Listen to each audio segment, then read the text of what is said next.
Hello students, class ninth mathematics में Sandeep sir. Revision work आपको जो करना है पोस्ट मिड टर्म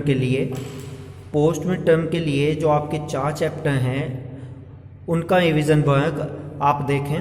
मैं आज चैप्टर 14 लेता हूँ। चैप्टर 14 में अगर आप रिवीजन वर्क के लिए सिलेक्ट करें क्वेश्चंस, देखिए अगर आपके पास 2 दिन हैं 3 तो आप अच्छे से रिवाइज कर सकते हैं। और चैप्टर 14 में आपके जो टाइप्स बनाए दिए गए हैं वो एक तो आपका हो गया टैली मार्क से रिलेटेड। अगर मैं फर्स्ट क्वेश्चन देखूं तो आपका वो टैली मार्क से रिलेटेड एक क्वेश्चन हो गया आपका।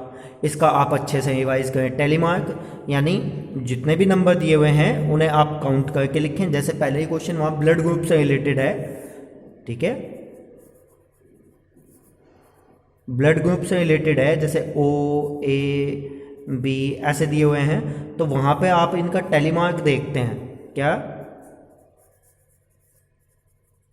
टैली मार्क्स, और फिर यहाँ आप लिखते हैं फ्रीक्वेंसी। O मान लीजिए आपके 5 बार आए हैं तो आप इस तरह से 5 बार लेंगे। A मान लीजिए आपका 6 बार आया हुआ है तो आप जो ये स्टिक लगाएंगे 1 2 3 4 5 वाली ऐसे और 6 7 और इनका टोटल यहाँ लिख देंगे। 2 है तो बस आप 2 ही लें, तो यहाँ इस तरह से आप इनका टैली मार्क का क्वेश्चंस आपका रिवाइज हो जाता है। इसी में ग्राफ से रिलेटेड है दूसरा सेकंड पार्ट। अगर आप लें तो आपके पास ग्राफ से रिलेटेड क्वेश्चन आएगा। ग्राफ से रिलेटेड क्वेश्चन में आप बार ग्राफ की ज़्यादा से ज़्यादा प्रैक्टिस कीजिएगा। वैसे तो हिस्टोग्राम भी है, फ्रीक्वेंसी डिस्ट्रीब्यूशन, पर आप बार ग्राफ से रिलेटेड एक क्वेश्चन की आप अपनी तैयारी कर लीजिए। नॉर्मल ये 8th स्टैंडर्ड के अकॉर्डिंग आपको कर लेना है, ठीक है जी। थर्ड ये मेन है आपके लिए। एक क्वेश्चन आपका मीन, मीडियन और मोड से रिलेटेड आएगा। मीन क्या है, इसका अगर फॉर्मूला जितने डेटा होते हैं total sum of observations divided by total number of observations, यानी सम ऑफ ऑब्जर्वेशन कितना, ऑल जितने भी आपको दिए होंगे, और divided by total number of observation, ठीक है। ये फॉर्मूला लगा दीजिए आप। इसमें ही अगर टेबल में है क्वेश्चन तो एक लास्ट का क्वेश्चन है, question number 5, sigma F x upon sigma F, ठीक है। मीडियन निकालना है तो हमने मीडियन को 2 पार्ट्स में है क्या कि यदि आपका n इवन है तब फॉर्मूला आपका n upon 2 nth terms plus n upon 2 plus 1 और टोटल के डिवाइडेड बाय 2। और यदि आपका n ओड है तो आपका क्या फॉर्मूला बनेगा, n प्लस 1 अपॉन 2। और इन दोनों के लिए मेन क्या है, दोनों के लिए मेन है असेंडिंग ऑर्डर, असेंडिंग ऑर्डर। सबसे पहले आप इस क्वेश्चन को असेंडिंग ऑर्डर में फाइंड कर लेंगे, तब आप मीडियन फाइंड करेंगे, ठीक है।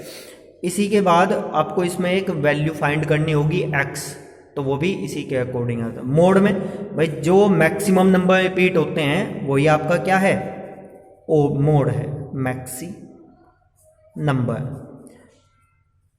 ठीक है। मान लीजिए एक क्वेश्चन में 5 बार रिपीट हुआ है तो मैक्सिमम है 2, तो मोड कितना हो गया उसका, 2 हो गया। तो इस तरह से आप अपने चैप्टर 14 की तैयारी कर सकते हैं। आप देखिए जहाँ चैप्टर 15 प्रोबेबिलिटी है, ठीक है, प्रोबेबिलिटी ऑफ इवेंट, तो आप उसमें भी क्या करें, प्रोबेबिलिटी ऑफ इवेंट में जो टोटल नंबर है, मान लीजिए आपके पास में एक क्वेश्चन आता है फर्स्ट ही हेड और टेल वाला। हेड आपके पास 200 है, टेल आपके पास 100 है, और जो टोटल नंबर है आपके पास, टोटल इवेंट जो दिए हुए हैं वो कितने हैं, टोटल इवेंट यानी जितनी बार उसने टॉस उछाली मान लीजिए 500 है, तो आप क्या कहें, प्रोबेबिलिटी आपको इवेंट की निकालनी है तो आप हेड की निकालें, तो यहाँ पे आ जाएगा मान लो प्रोबेबिलिटी ऑफ हेड आने की 200 अपॉन टोटल नंबर, 2 0 से 2 0, आंसर क्या आ गया आपका 2/5। मान लीजिए आपको प्रोबेबिलिटी टेल की निकालनी है, तो टेल कितनी बार हुआ है 100, और टोटल नंबर कितने हैं इवेंट के 500, तो ये आ गया आपका 1/5। इस तरह के जो सिंपल बेस फॉर्मूले बेस क्वेश्चन है उनकी आपको तैयारी करनी है। ठीक इसी तरह से आपका चैप्टर 14 है, सॉरी चैप्टर 4 है लीनियर इक्वेशन वाला, और चैप्टर ऐसे ही चैप्टर आपका 6 है लाइन एंड एंगल वाला। चैप्टर 6 में मैंने एग्जांपल्स भी दिए हुए हैं लाइन एंड एंगल में। मान लीजिए कोई क्वेश्चन है, सपोज ये मान लीजिए ये 50 दिया हुआ है, आपसे कह दिया भाई इसको फाइंड कीजिए, तो आप क्या करेंगे दोनों का x + 50 इक्वल टू कितना 180, क्या बनाए लीनियर पेयर। ओके, तो हम क्या करते हैं x इक्वल टू कितना हो गया 180 - 50, तो x की वैल्यू कितनी आई 0, 130 डिग्री आ गई।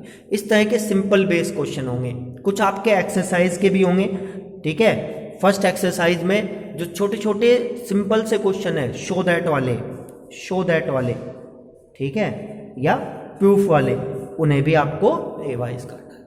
ओके, आप बिल्कुल मत घबराएं, अच्छे से तैयारी कीजिए, काफ़ी टाइम है आपके पास और आप अच्छे मार्क्स गेन करें। Okay, thank you.